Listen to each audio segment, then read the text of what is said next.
जहां एक तरफ कली ने कर दिया आरती पर करारा वार, वहीं दूसरी तरफ महक ने बुलाया आरती और अंजलि को राजपूत भाव। फिर आया ऐसा तूफान जिसे देख आपके पैरों तले जमीन खिसक जाएगी। मित्रों, आज के सबसे धमाकेदार एपिसोड की शुरुआत होती है जब कली आरती को चेतावनी देती है कि आज से उसका वेद से किसी भी तरह का कोई संपर्क नहीं होना चाहिए। कली यह भी कहती है कि अगर आरती ने राजवंशी परिवार, ठाकुर परिवार या राजपूत परिवार की तरफ भी देखा तो उससे खतरनाक कोई नहीं होगा। फिर कली वेद से कहते हैं कि वह उसके साथ चले। उधर युवराज नजर रखे हुए है कि जब यहाँ से वेद हटे और युवराज आरती पर गोली चलाए। युवराज से गुस्सा बढ़ता जा रहा था। उसने आखिर में किया ऐसा जिसे देख सबके होश उड़ गए। देखिए आगे। लेकिन तभी वेद आरती का हाथ पकड़कर कहता है कि वह सिर्फ उसी से प्यार करता है। वेद कहता है कि कानून के जरिए वह साबित करेगा कि उसकी और कली की शादी झूठी है। वेद आरती को भरोसा दिलाता है कि वह बाद में इसी बस्ती में लौटकर उससे शादी करेगा। कली आरती से कहती है कि अगर वह सच में औरत है तो किसी और औरत का घर नहीं तोड़े। वह चेतावनी देती है कि अगर आरती ने फिर भी कोशिश की तो वह उसे बर्बाद कर देगी। कली अंजलि की कसम खाती है। कली वेद को लेकर जाने ही वाली होती है, तभी आरती उसे रोकती है। आरती कहती है कि वह वेद से और राजवंशी परिवार को ले जा सकती है, लेकिन अगर उसके पिता की हत्या में राजवंशी ठाकुर या राजपूत परिवार का जरा सा भी हाथ निकला तो वह किसी को नहीं छोड़ेगी। आरती कसम खाती है कि सिर्फ एक सबूत भी उसके लिए काफी होगा उन्हें गिराने के लिए। कली पलटकर कहती है कि आरती ने आज एक और दुश्मन बना लिया और वह किसी भी कीमत पर राजवंशी परिवार की रक्षा करेगी। यह कहकर कली वेद को लेकर चली जाती है।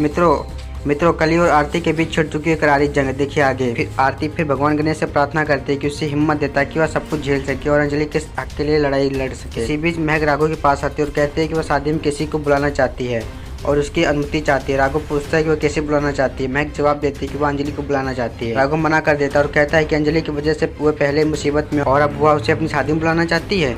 महक कहती है कि आरती तो पैरालाइज्ड है, वह क्या नुकसान पहुंचा सकती है। आबे बीच में बोलता है कि समस्या अंजलि नहीं बल्कि उसकी बेटी आरती है। इस पर अवस्थी परिवार लिखा होता है। यह देखकर राघव गुस्से में काट फाड़ देता है और अवस्थियों का अपमान करता है। महक कहती है कि चाहे कुछ भी हो जाए वह अंजलि को शादी में जरूर बुलाएगी और अगर ऐसा नहीं हुआ तो वह मंडप में कदम भी नहीं रखेगी। यह कहकर वह चली जाती है। उधर युवराज को मौका मिल जाता है आरती पर हमला करने का, लेकिन तभी पंकज बीच में आ जाता है। फिर युवराज पीछे हट जाता है। इसके बाद राघव आरती को फोन करता है, चेतावनी देता है कि चाहे महक बुलाए या न बुलाए वह राजपूत हवेली में शादी के लिए न आए। वह धमकी देता है कि अगर वह आए तो उन्हें जबरदस्ती बाहर फेंक दिया जाएगा। आरती जवाब देती है कि उसे पता है कि उन्हीं में से कोई उसके पिता की मौत का जिम्मेदार है और जल्द ही वह कोर्ट में सच लेकर आएगी। एपिसोड समाप्त होता है। अब अगले एपिसोड में उधर युवराज से फोन पर बात करता है और बताता है कि पुलिस ने उसका नंबर ट्रेस कर लिया है, उनकी कंपनी तक पहुंच गई। घबराकर युवराज पूछता है कंपनी का नाम क्या। उधर उसे नाम बताता है। उधर वेद आरती को उसका पहले पूछा गया सवाल का जवाब देने की कोशिश करता है, लेकिन उससे पहले कि वह कुछ कह पाए कली फोन छीन लेती है और आरती को याद दिलाती है कि उसने पहले उसे चेतावनी दी थी कि वेद से उसकी पीठ पीछे बात ना करे। कली यह भी कहती कि वेद ने आरती की बनाई पेंटिंग पर